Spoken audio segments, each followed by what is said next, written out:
મને તમારા હાથની ચા પીવાનું મન થયું છે. બસ અહીંયા જ અટકી જજો, કારણ કે દરેક પત્ની પોતાના પતિને ઘરના કામ શીખવાડવાનું અહીંયાથી જ શરૂ કરે.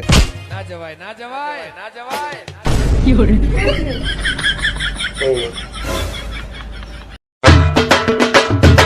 હા મમ્મી હું સમજી ગયો, તમે ટેન્શન નહીં લો, તમારું કામ થઈ જશે. 1 મિનિટ ચાલુ રાખો. એ સાંભળ, મમ્મી નો ફોન છે. આ નવરાત્રીમાં પહેલા જ નોરતે એમને ચણિયા ચોળી મોકલાવાની છે. ઈ ડોસીને આ ઉંમરે હું ચણિયા ચોળી પહેરવાની જરૂર છે?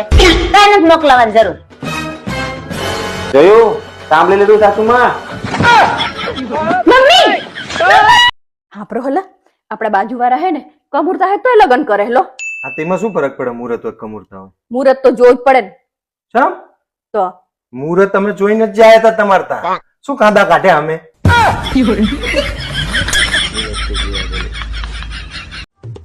ઓનલાઈન જમવાનો ઓર્ડર ઠોકવું બરોબર ને, અને જે ભાવતું હોય ને અગાઉ મંગાવી લેજે બરોબર. પછી ઘરે આવી ગયા પછી એને લવારી ન કરતી હો. બોલ હવે શું ખાવાનું છે? તમને જે ભાવે મગાઈ લો ને. મને ભાવે મંગાવી લઉં ને તો સારું, 2 પીઝા મંગાવું. ના ઈ મન નો ભાવે. તો પછી મંચુરિયન, ના ઈ મન તીખું બહુ લાગે. દાળ ભાત, ના આવે એ તો હું ઘરે બનાવી નાખું. પરોઠા, ના ના આવે એ નહીં. પકોડી તો ભાવશે હે? ના ઈ તો હું લારીએ ખાતી જ હોય રોજ. તો પછી શું ભાવે તને? તમને જે ભાવે મગાઈ લો ને હવે. આ મગજ ખાવાનું બંધ કરીને આમ સાઈન મેની રોટલા ઘર.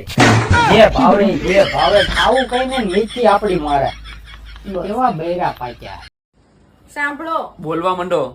મારે તમને 2 સમાચાર આપવા છે, એક સારા અને એક ખરાબ. બોલ. મારે છે ને દિવાળી વેકેશનમાં મમ્મીને ઘરે જવાનું છે. અને ખરાબ સમાચાર?